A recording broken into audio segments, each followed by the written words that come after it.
Good morning and welcome back to another edition of the InvestTalk market analysis for the week ending May 20th, 2023. Appreciate you all tuning into this channel and liking and subscribing to our podcast InvestTalk as well. Now, today I'm going to title the video Market Shrug Off Debt Ceiling Headlines, and that's what you're going to see a lot of headlines. But we're going to dig into the details here and see how the market's reacting because that's what's frankly most important. Now, I'm Justin Klein, host of InvestTalk, and once again, thank you for tuning in. Now, let's dig into the economic data this week. On Monday, we had the New York Fed business leader survey of current business activity, and that continues to just hang in negative territory. You're talking basically that last year 1, 2, 3, 4, 5, 6, 7, 8, 9, 10, 11, 12. Yeah, 11 of the last 12 months, it's been negative. So, not a shock there. Obviously, that's just the New York area, but you continue to see business leaders not looking fondly on what's happening in the broader economy. You had retail sales come in. That was up 0.42% month over month. Better than expected. So the consumer continues to hang in there. It's not robust spending like it was back in March of 2021 when everyone was getting checks and things like that. But it's certainly hanging in there. Industrial production month over month. You had your fourth month in a row of either flat to positive month over month. So that's certainly a good sign more broadly. Remember, the New York one is just the New York region, whereas the industrial production is going to be more broad. Same with the housing market index. This is really a sentiment gauge of the home builders, and it's now at 50. So that's the first time it's been not negative. It's kind of like the ISM number. Anything below 50 is shrinkage or negative on the market, and 50 is neutral. And that's basically where we're at now, is with mortgage rates pulling back or at least flattening out. The home builders are no longer negative. They're not positive, but they're not negative either. They're just kind of they think the market's fairly balanced, I guess you could call it. So that's interesting to see the home builders remain just okay, and that's why you've seen the stocks do so well. Now, housing starts, that was up 2% month over month. Another indicator that the home builders are feeling confident, okay, that they can build these homes and sell them at a decent margin.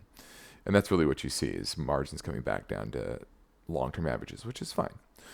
The unemployment insurance, the 4-week average, it did dip down. The initial claims for unemployment insurance dipped this week, and the market kind of liked that. You saw rates up because of that.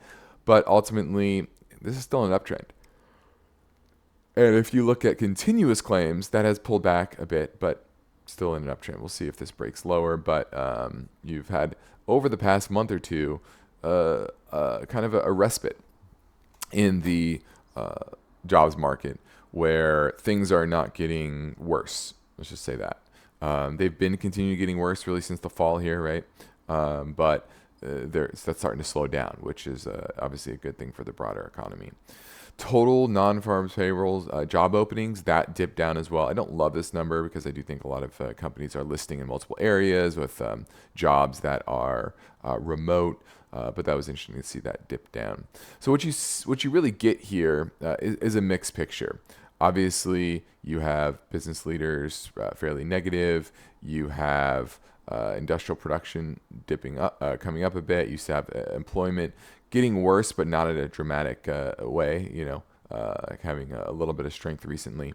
And that ultimately means the market was starting to price in a potential for a Fed rate hike middle of this week. And I don't see that happening. And now we're back to 82% that they will pause on their Fed meeting just in a few weeks. I see June 14th. Yeah, you're about 4 weeks away. But yeah, so far you're continuing to see a Fed that looks to be pausing, and so that's okay for the markets right now. If the economy decelerates to the downside, which certainly could happen in the back half of the year, then I think that's when the market will react more strongly. But so far the market has not, which will pivot over to right now.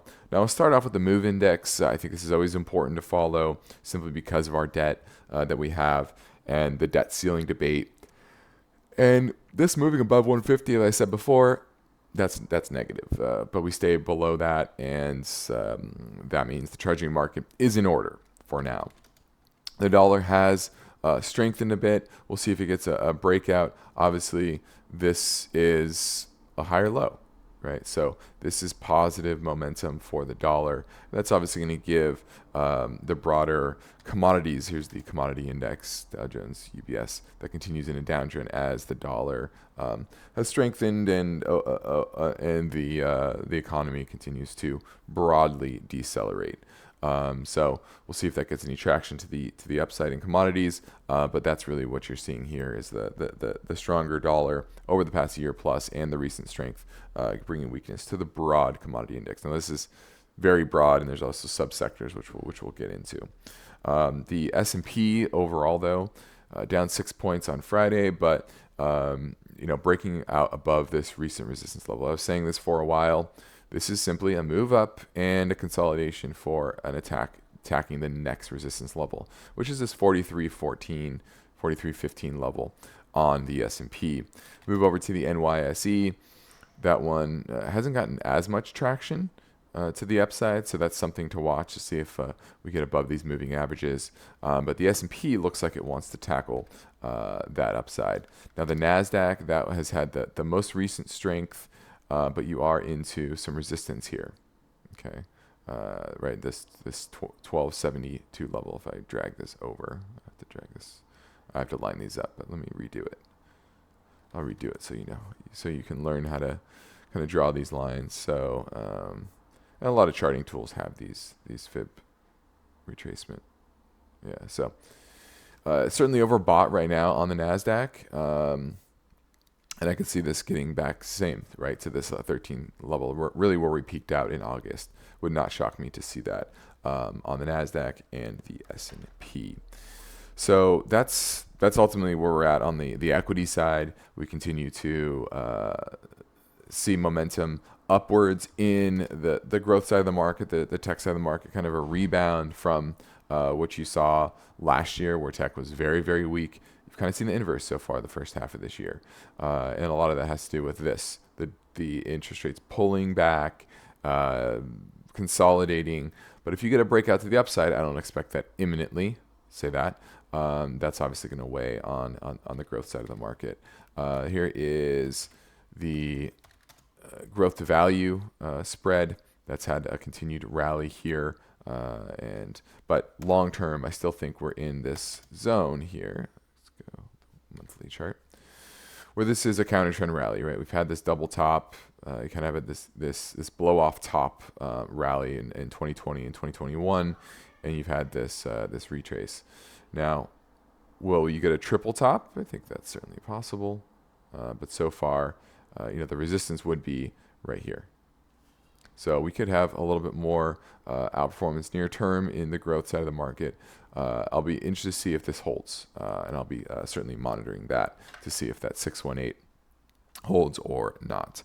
Now let's look at the VIX. The VIX has remained low, right, below this 18 level for some time, and obviously that is positive for risk assets, as I've said many times before. The credit markets are also holding in. Here is commercial mortgage-backed securities, which obviously there's been a lot of stress in that market that pulled back in the month of March, but you're getting some strength here in April and so far in May.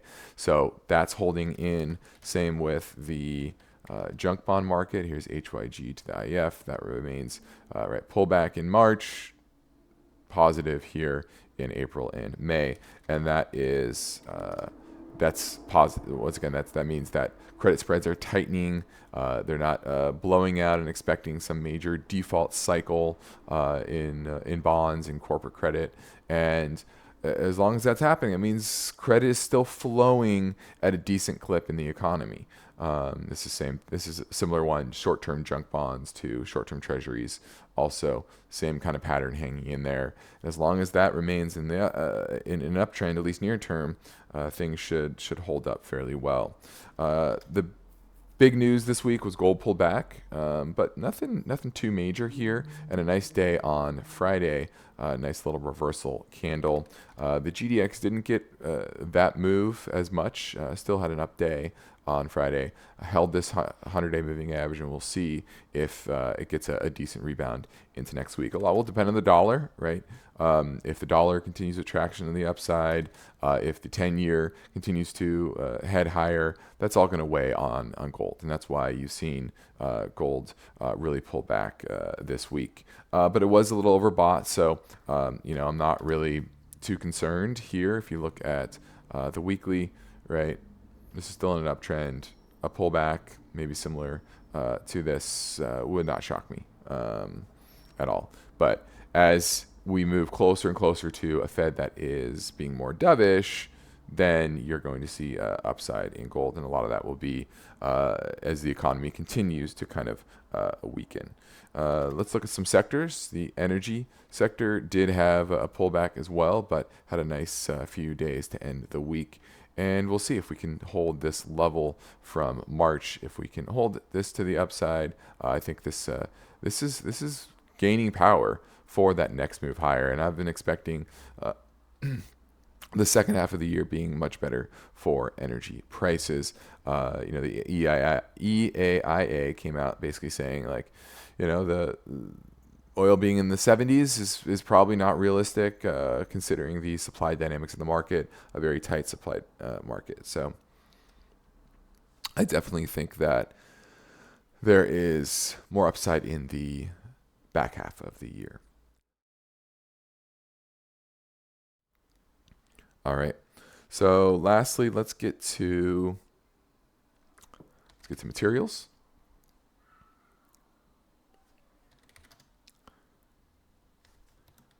This is interesting to me is that this held in there, tried a strong dollar, also trying to make that higher low.